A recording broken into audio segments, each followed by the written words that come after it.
నమస్తే అండి. ఇప్పుడు మీనరాశి.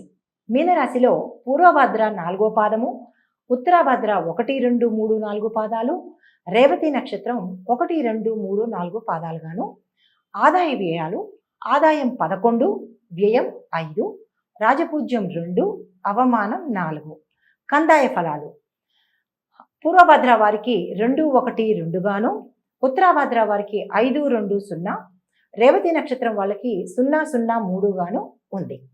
రెండో ఇంట్లో కుజుడు, మూడులో రవి బుధ శుక్రుల కలయిక వల్ల బంధుమిత్రుల రాక, ధనప్రాప్తి, సంతానం వల్ల సౌఖ్యం, శరీర బలహీనత అంటే శరీరంలో కొంచెం బలహీనతగా గోచరిస్తోంది. అంటే అనారోగ్యం కానీ, నీరసం కానీ, బలహీనత కొంచెం కనబడుతున్నది.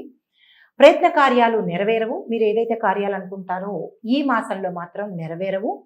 దాయాదుల వల్ల విరోధము, బంధుమిత్రులతో వైరము, మనోవిచారము, జీవనం మాత్రం సరిగ్గా లేకుండా ఒడిదుడుకులతో ఉన్నట్టుగా సూచిస్తున్నారు.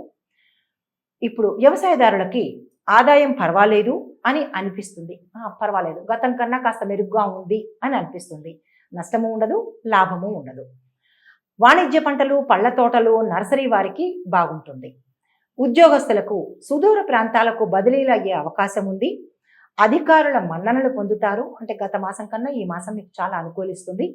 గృహ మార్పులు జరుగుతాయి. అంటే రిలోకేట్ అవుతారు.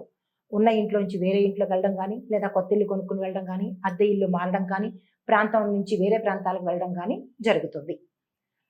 గృహ నిర్మాణాలు ఆగిపోతాయి. మీరు గతంలో ఏదైనా కనుక ఇల్లు కన్స్ట్రక్షన్ మొదలుపెట్టి ఉంటే అవి ఈ మాసం ఆగిపోయే సూచనలు కనబడుతున్నాయి. అనుకూల సమయం కాదు. ఒకవేళ కొత్తగా మొదలు పెట్టాలనుకున్న వాళ్ళు ఈ మాసం ఆగిపోండి, తదుపరి చూసుకోవచ్చు. ఈ మాసం అయితే మాత్రం మీరు మొదలు పెట్టకండి. గృహ నిర్మాణం కానీ ఏదైనా నిర్మాణాలు మాత్రం ఈ మాసంలో చెయ్యొద్దు అని మనవి. వ్యాపారస్తులకు మిశ్రమ ఫలితాలు. వ్యాపారాలు అంతగా కలిసి రావు. కొత్తగా పెట్టే వాళ్ళకి పెట్టద్దు. పాతగా అంటే ఆల్రెడీ వ్యాపారం చేస్తున్న వాళ్ళకి మిశ్రమ ఫలితాలు ఉన్నాయి, కలిసి అయితే రాదు.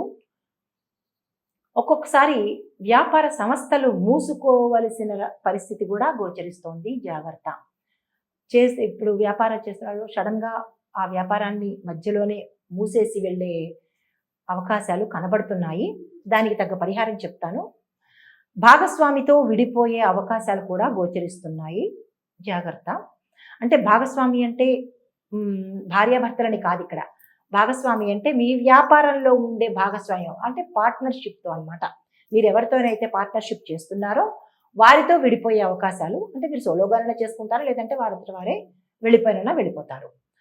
రాజకీయ వాళ్ళకి ఎలా ఉంది అంటే, రాజకీయ రంగంలో వాళ్ళకి అనుకూల సమయం కాదు. అంటే ఎవరైనా కొత్తగా రాజకీయాల్లోకి వడదాము అని అనుకుంటే కనుక ఈ మాసం ఆగిపోవాల్సిందిగా సూచన. వారికి అనుకూలించదు, వెళ్ళినా కానీ అవమానాలు పాలవుతారు. సో ఈ మాసం అంతా మీరు ఆ ఆలోచన ఉంటే కనుక ఆగిపోయి తదుపరి మాసంలో మళ్ళా మనం చూసుకుని అప్పుడు చేయవచ్చు. ప్రజల అసంతృప్తితో ఉంటారు. ఎన్నికల్లో పోటీ చేయకండి. ఒకవేళ అదే ఇందాక చెప్పినట్టుగా మీరు రాజకీయాల్లోకి వెళ్ళి పోటీ చేద్దాము అనుకుంటే కనుక ఈ మాసం ఆగిపోవడమే మంచిది.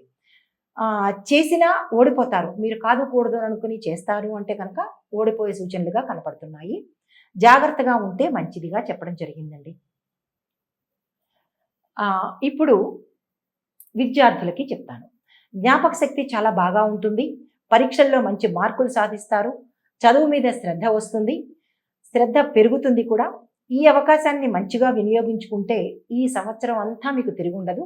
మీరు అనుకున్న వాటిల్లో మంచి మార్కులతో విజయం సాధిస్తారు. విద్యార్థులకు మాత్రం చాలా అనుకూలంగా ఉంది. ఇప్పుడు సూచనలు. పూర్వభద్ర నక్షత్రం వాళ్ళకు సూచనలు ఏంటంటే, గురువులను గౌరవిస్తూ ప్రతిరోజు ఇక్కడ ఒక మంత్రం చెప్తున్నాను, జాగ్రత్తగా వినండి. గురువులను గౌరవిస్తూ ప్రతిరోజు ఓం బ్రూం బృహస్పతయై నమః, మళ్ళా చెప్తున్నాను, ఓం బ్రూం బృహస్పతయై నమః అనే మంత్రాన్ని రోజు ఉదయం సాయంత్రం 108 సార్లు మీ అంతటా మీరే జపం చేసుకోవాలి. ఆ జపం చేసేది ఉంది ఇంకొకరికి ఇవ్వకండి. మీ అంతటా మీరే 108 సార్లే జపం చేసుకోవాలి. ఉదయం కానీ సాయంత్రం కానీ మీకు ఎప్పుడు అనుకూలంగా ఉంటే అప్పుడు ఈ మంత్రాన్ని 108 సార్లు చేయండి. తదుపరి ఉత్తరాభాద్ర వాళ్ళు వయోధికులకు అంటే వృద్ధులకు సహకరించండి. వృద్ధులకి ఎక్కువగా సేవ చేసుకోండి. వృద్ధాశ్రమాలకి సందర్శించండి. వారికి మీకు తోచిన సహాయం చేయండి. వారితో సమయాన్ని గడపండి. అది పావుగంట 10 నిమిషాల మీకెంత సమయం కేటాయించగలరో అంత సమయము మీకు వీలైనంత టైంలో మీకు వీలైనన్ని సార్లు వృద్ధులతో సమావేశమయ్యి వారికి సహకారం చేయండి.